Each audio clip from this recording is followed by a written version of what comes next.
Hello, I'm Dr. Sally Seraphin for the Thinking Republic. Today, we are going to be interviewing Chase Iron Eyes of the Lakota People's Law Project. A little bit about Chase from their website.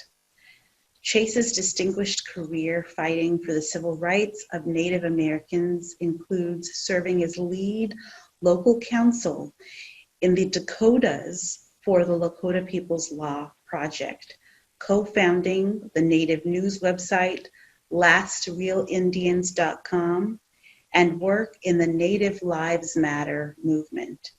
In 2016, he was the Democratic congressional nominee for North Dakota. From the beginning of the movement, Chase was involved on the front lines of the fight against the Dakota Access Pipeline, hosting tribal leadership, providing legal services, and joining the water protectors in their prayerful and peaceful protest. Born on Standing Rock Nation, today Chase lives in Pine Ridge, where he serves as public relations director for Oglala Sioux Tribe President Julian Bear Runner. Chase holds bachelor's degrees in political science and American Indian Studies from the University of North Dakota and a Juris Doctor of Law degree with an emphasis in federal Indian law from the University of Denver's Sturm College of Law. He is the father of three, I know, beautiful Lakota children.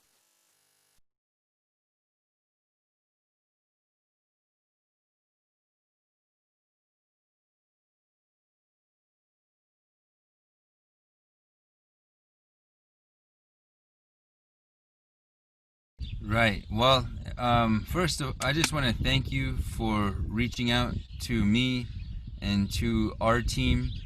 As you know, I live near the Black Hills of what is now called South Dakota, where Mount Rushmore is located. This is the place where President Trump trespassed on our land and just kind of came here unannounced to have a little fireworks show and engage the state's governor, who is anti-Indian and anti-Native American, however you want to look at that. And these type of people are actively trying to spread COVID right now. So to talk about Native Lives Matter, to talk about the reason there is such disparity in states of health amongst different demographics here where I live on the Pine Ridge Reservation, which is the Pine Ridge Reservation is one band of the Lakota Nation, like one subdivision. And then on Standing Rock, where we have the center of our Native American Voting Rights Act work going, that is the site, the place of another Lakota band, as well as Dakota, which is other Sioux Nation cousins.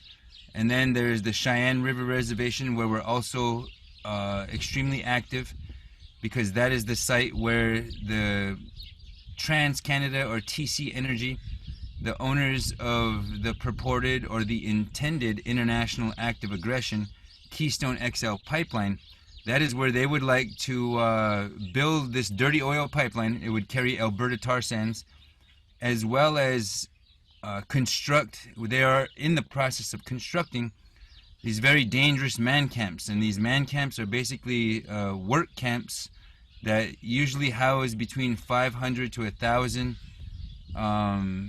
young males, usually European American males, that have disposable income, that have unsavory characters, and where a lot of our women turn up raped, missing, and or murdered. It's the reason for the MMIW epidemic. And they're full of criminals, and they're right inside our daughters' homelands. Our daughters have to travel these roads. Anybody who gets caught hitchhiking on these roads is in almost certain danger. So there's a myriad of issues, and the voting rights also impacts the Pine Ridge Reservation. We have kind of a demographic that votes Democratic all the time. It votes blue a lot of the time. And there's no really rhyme or reason for that, other than that we see the Republican Party as completely racist. They're open about it. They're very candid about it. Where I live, there is a violent settler mentality that pervades the entire culture of the colonialists, the colonizers who are here in our homeland, on our stolen land that they are currently in illegal possession of. And they also have turned us into their customer base. Like, we are only thought of as consumers out here, whether that's healthcare, whether that's power or electricity or housing or food or any kind of economic indicator or quality of life aspect that we have to contend with. So there's always, being Indian is hard to be Indian, to be indigenous. There's always too many issues for us to like tackle or look at. Today I'm gonna wake up, I'm gonna only concentrate on this issue because this is what's important to me. We don't have the luxury of that. Like right now when we wake up, our people's lives are at risk. We live in sort of a, it's kind of a, Okashke is the Lakota word for these places that are, they're called reservations. They're essentially like open air prisons because there's legal, political, and economic subjugation that is happening all around us every day. And so it's a struggle. It's deliberate scarcity. You know, when a population, a target population or a demographic is underfed, underhoused, has lack of critical access to medicine, preventative medicine, and is suffering those colonial impacts in a very deliberate way, well then we don't have time to philosophize. We don't have time to think about our relationship with God or what our relationship with sacred existence is, the sacred universe. We don't have time to pursue the arts and the sciences in the way that we used to.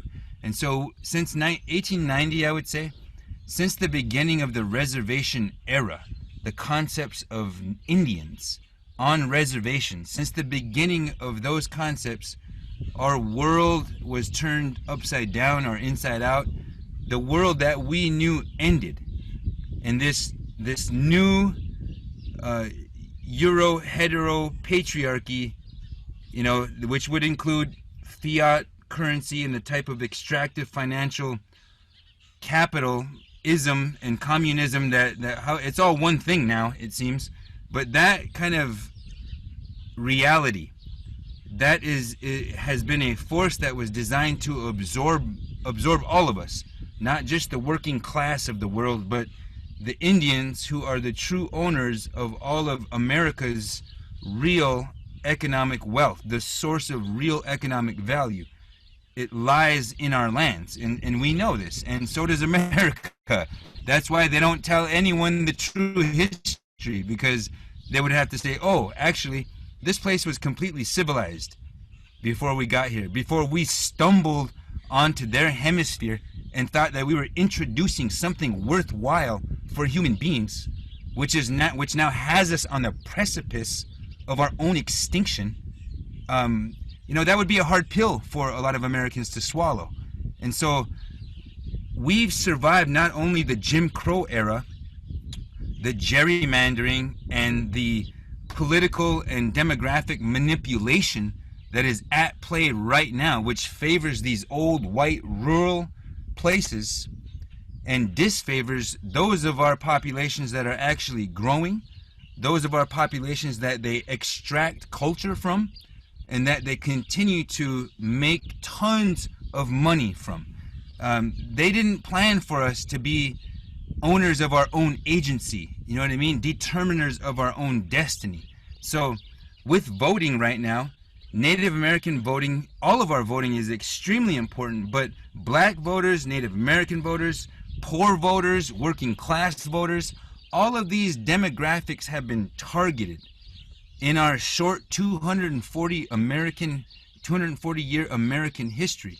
We are being targeted and we are being subjugated.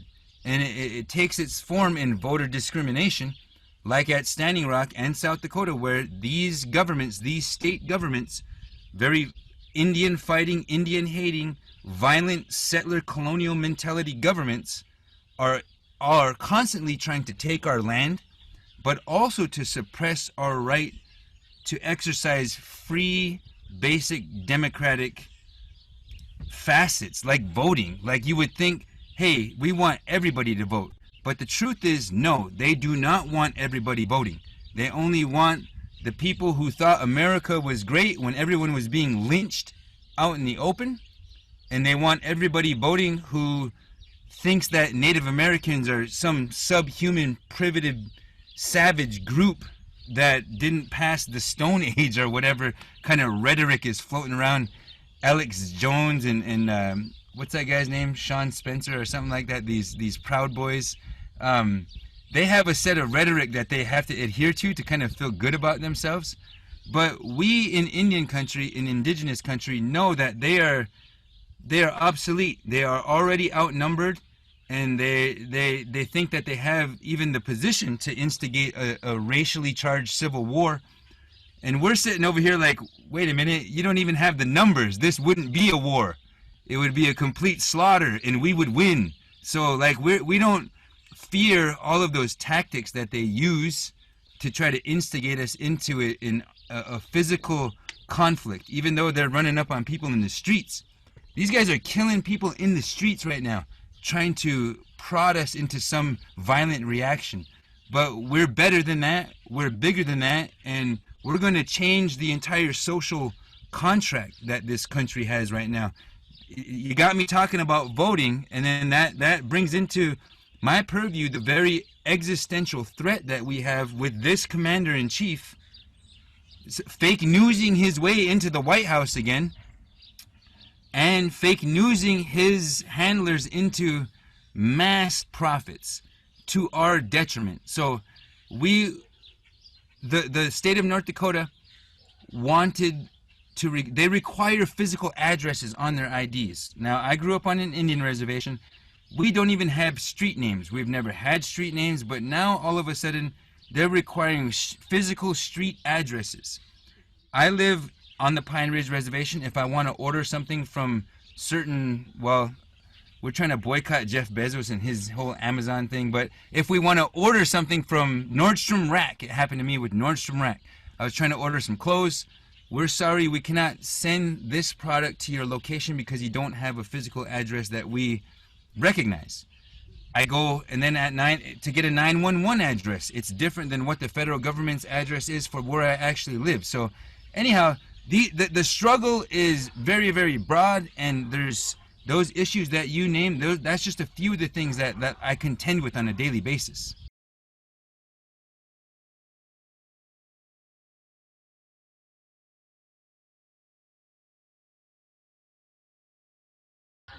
Yeah, well, we're sort of insular people to begin with.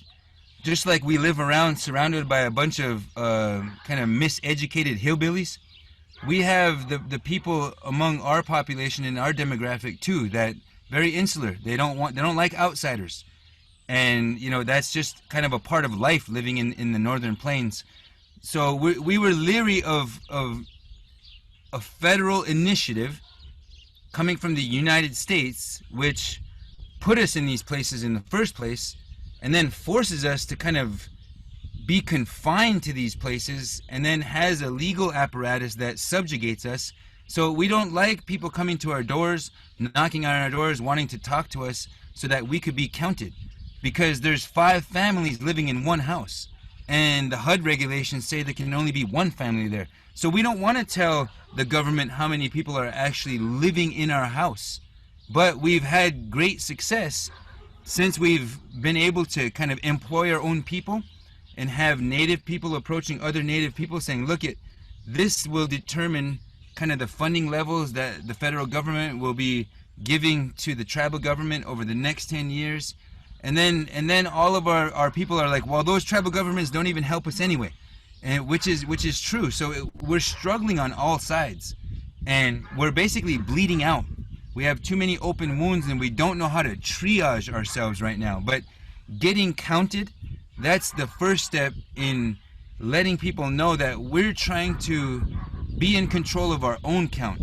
we need to know what our own demographic looks like. How many people are on this reservation? Because in a time of COVID, in a time of a global pandemic, at a time when we have a commander-in-chief that could be responsible for the fall of the dollar, potentially, like, I don't want to sound like a conspiracy theorist or something like that, but we need to be prepped.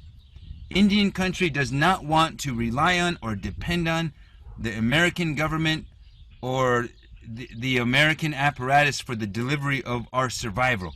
You know, our food systems, our energy systems, our housing systems. Like, we are completely shook right now. Going through the pandemic, seeing what is happening in America, all of these riots in Minneapolis, in Seattle, in LA, seeing Trump's little brown shirts 2.0 going and doing snatch and grabs on unarmed citizens who, yeah, property damage is viewed as a riot under American law, but that's feudal law. This system of law and order is designed to protect property and capital owners. And at one time, every non-white male was considered property. So we have to redesign these systems, but being counted is just the first step. Getting people to vote in a foreigner's elections, that's a whole nother step. But we're making tremendous strides. You know, there's Native people that are supporting Trump. There's Native people that are supporting Biden. There's others who are like, you know what, that's not our system. We don't want anything to do with that. So we're working with all levels of awareness, and we want to make sure that people are not only voting in the foreigners' elections, but they're also voting in indigenous tribal elections as well.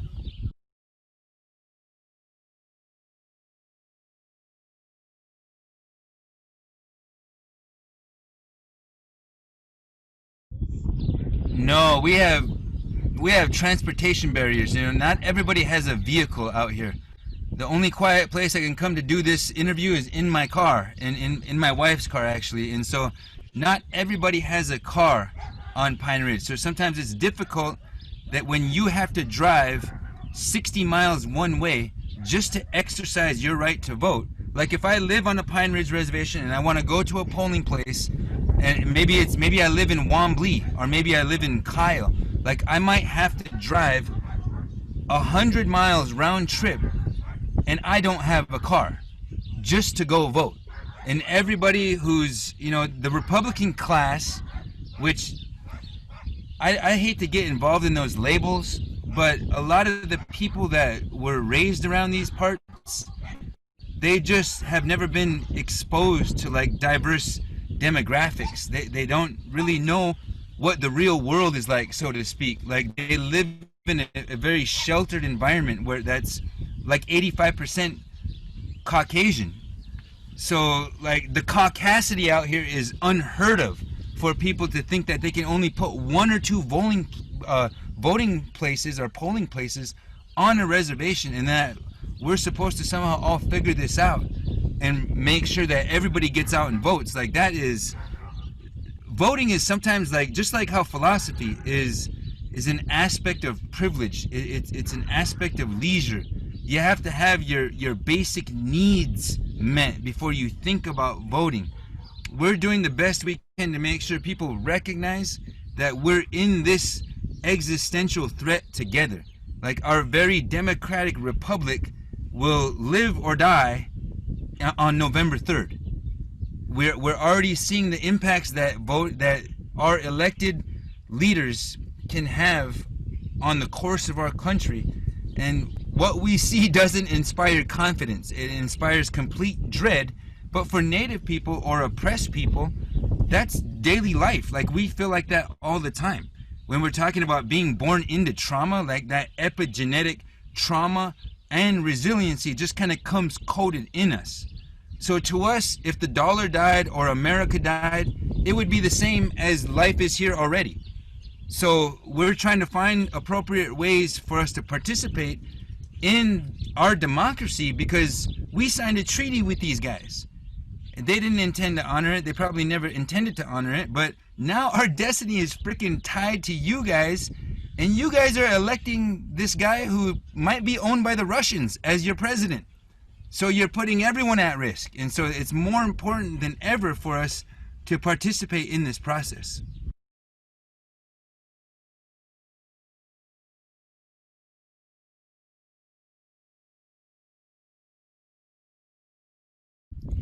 Well, we can just ask that, people become kind of recognize the state of the world that we're in, recognize that our lives are very short and we don't have much time at all to take action so that our children will inherit a world that is less miserable than the one that we were born into.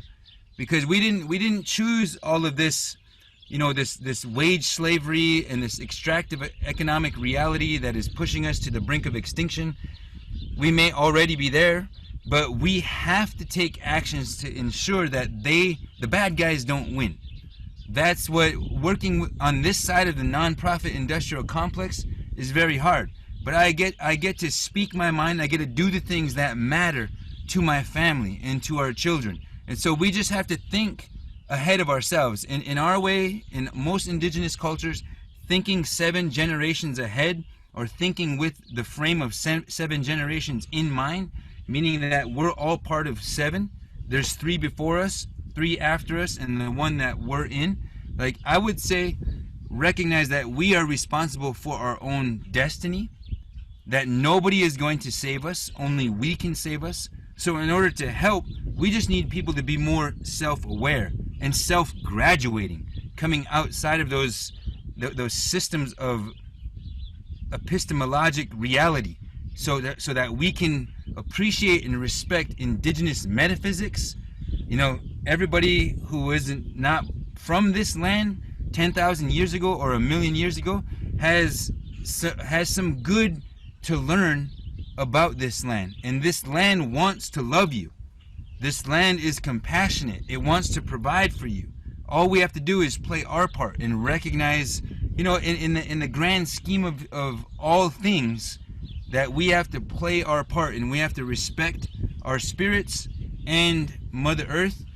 And that means that we have to vote and we have to have leaders who can understand that broad scope of the situation that we're in, because the people in control, they just don't have the foundational ability to appreciate sacred things like that. So yes, of course we need allyship. We need people to understand indigenous struggles, what it means to be during the month of November, or October through December is always hard times, because it starts with freaking Columbus Day, and then it goes to Thanksgiving, and then the Redskins are playing the Chiefs and the Cleveland Indians are doing the tomahawk chop, and we're being completely mascotted, objectified, and commodified. And it's happening all the time, but it happens on almost a subliminal level, because in this country, we're a concept colonial country. We have to depend on lies to kind of prop up our house of cards. Well, indigenous peoples, indigenous nations are the antithesis to that effort. And they know it. They know that we represent the only true liberation that will be had in our country, in our hemisphere. So everybody has to find a way that they can help. Like my grandma always used to say, find a way to be useful.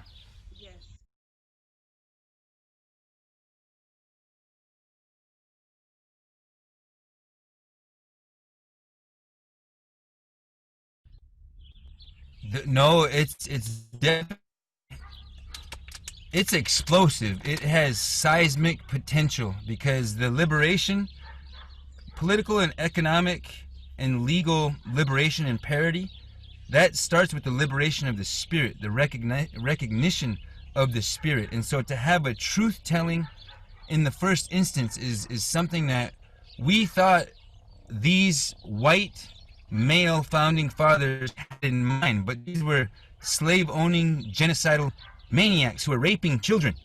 And now we inherited that legal system and that colonial legacy, and we have a chance to rewrite the entire social contract of the country. And it might have to be rewritten in our blood. I don't know that. But what I will say is that to recognize that Columbus Day should be changed to Indigenous Peoples Day that is definitely a step that we want to take, because we want all Americans to know that you could have had what was taken in violent force by love. If you look at our history, indigenous peoples have welcomed foreign immigrants. We actually taught those European immigrants how to survive here. Like, but for our beneficence, Europeans would have died. But we saved them. We delivered them from their ignorant state, and now we're in a position where we're trying to do the same thing. We're trying to tell the world that, look at what you guys are selling as civilization out there is kind of like a snake oil salesman, and we have to explain, to offer another truth, another pathway that could lead us into a healing. When we talk about the Dakota Access Pipeline, the Keystone XL pipeline, President Trump visiting our sacred lands, and then when we exercise our peaceful right to assemble and to exercise our speech to let the world know this is our land, what do? They're charging an Oglala Sioux tribal member with robbery because of a police shield that ended up in different hands, and they're trying to put him in prison for 16 years. His name is Nick Tilson. So we constantly face political imprisonment, and we are being targeted and disenfranchised because of what we are. You know, they would like us to fit into these certain political labels and so forth.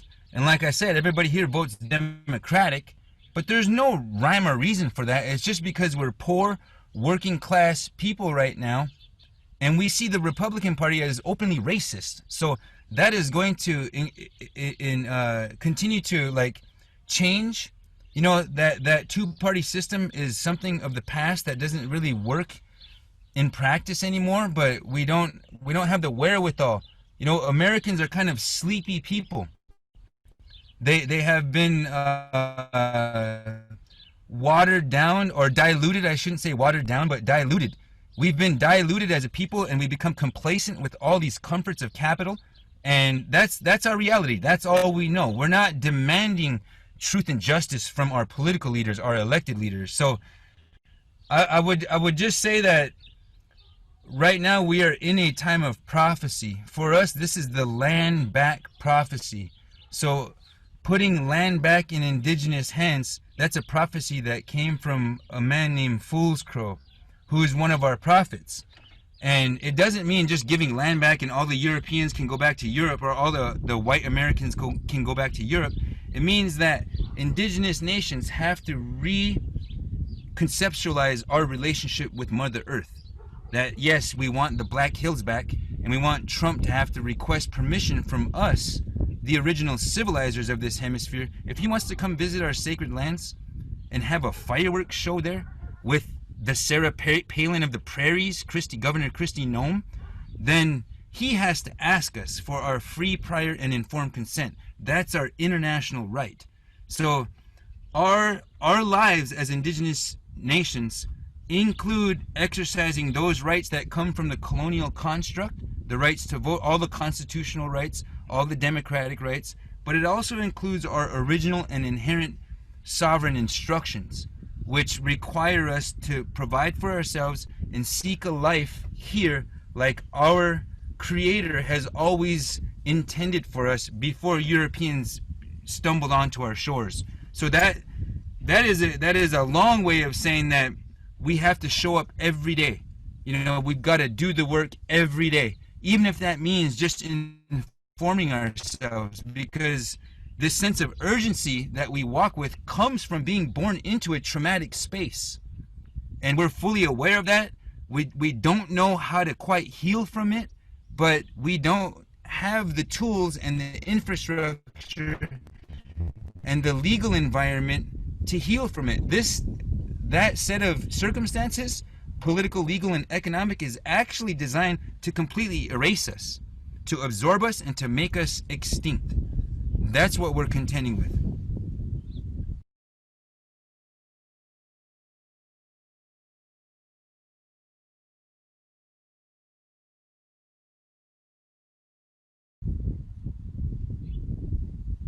Yeah, well, of course, being conscious with our money, um, being conscious with our money is something that we should be completely in control of, so that we can, so that this country, which is racially segregated. I mean, some people might even think of it as one big open air prison.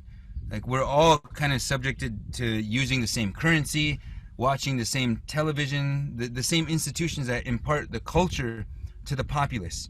They're all really just the same English thinking and speaking apparati.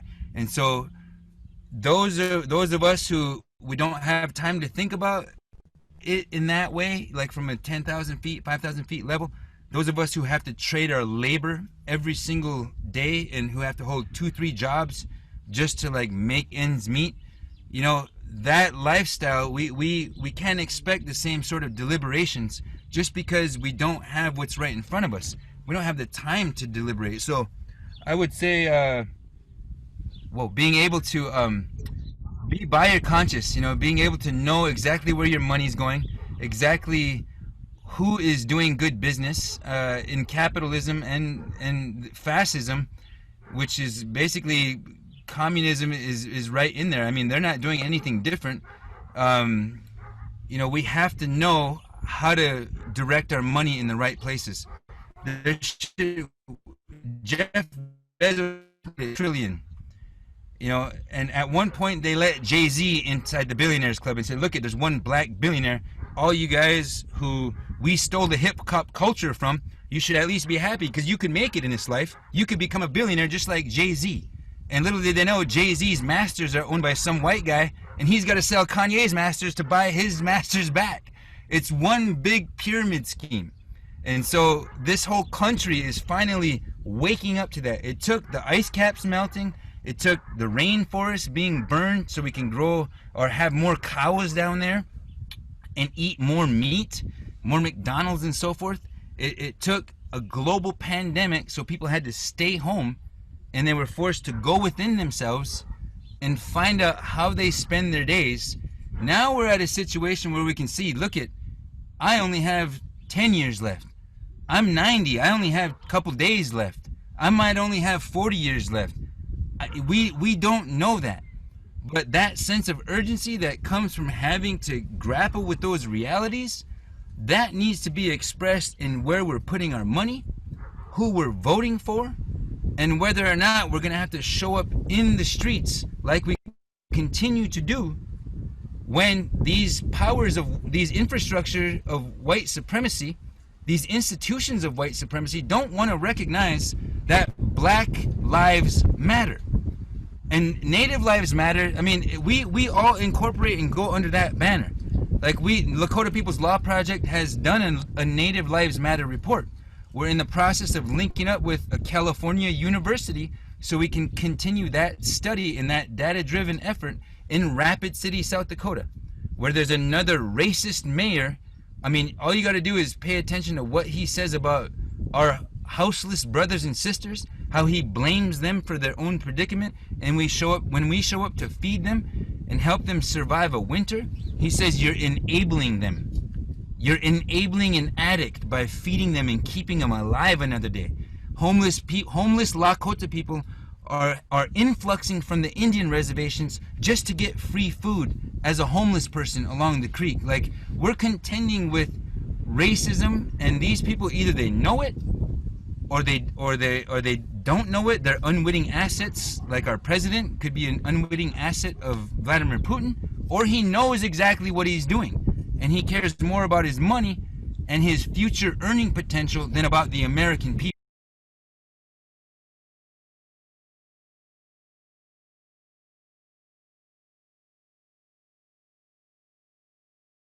Yeah, well, to us, this is just another European, or I should say Eurasian plague that we've got to contend with. These guys brought over a bunch of death, disease, and sickness of the mind, and we're still here, though. We're still surviving, and we'll survive this as well. We've put up health and safety checkpoints, 10 of them around our reservation, to make sure that there's no unwanted tourists, because we get a lot of tourists here. and we have to depend on that tourist dollar as well in order to kind of make ends meet. So it's kind of tightened everything up. But right now, we, as a Pine Ridge reservation, as an Oglala people, have about 350 COVID cases that we've gone through. We've got about 150 active cases. And like I mentioned before, some of our families are living 5 families to a single house. So we don't have the resources currently. The tribal government does have resources, but it's also a democratic nightmare, but it's an administrative nightmare. We're kind of like a banana republic. The United States has just implanted those leaders that they think will please its economic interests. And so we're in a process, right now I'm running for the president of this place.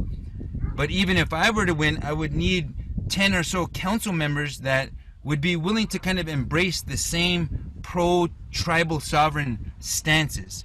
I would just say that we've been fortunate enough to survive COVID. The Navajo Nation experienced, I think, 400 deaths. And for indigenous peoples, one death is felt very deeply by our leaders and those who surround the loved ones of that dearly departed. Everybody comes together. That's kind of the thing about living in a place where those basic kinship ties have survived the onslaught of European colonialism. You know, we are still here in the flesh, but also in our cosmologies, in our metaphysics, in our philosophies, in everything that we had to offer the world 1 million years ago, or 2 million years ago, or 10,000 years ago, is still here. We've incorporated the English thinking reality and have been able to translate and interpret, you know, the different forces and the different I would say the institutional forces that have been trying to absorb us. You know, one of our leaders, Sitting Bull, said, whatever you see in their road that's good, pick it up. Whatever is bad, leave it be. So we're still at that state. A lot of people will read the history books and learn all of the state capitals, all the presidents since the founding of this nation, but they will never learn that my grandfather was born in 1900. Like when we talk about our ancestors, people think it's like some ancient time when the dinosaurs lived. Like, this is my grandfather. My grandma was taken to boarding school. My mother was taken to boarding school. So we represent something very distinct, something very unique and special for the American people to finally wake up and start telling themselves the truth. Then there can be a conciliation and a reconciliation in this country.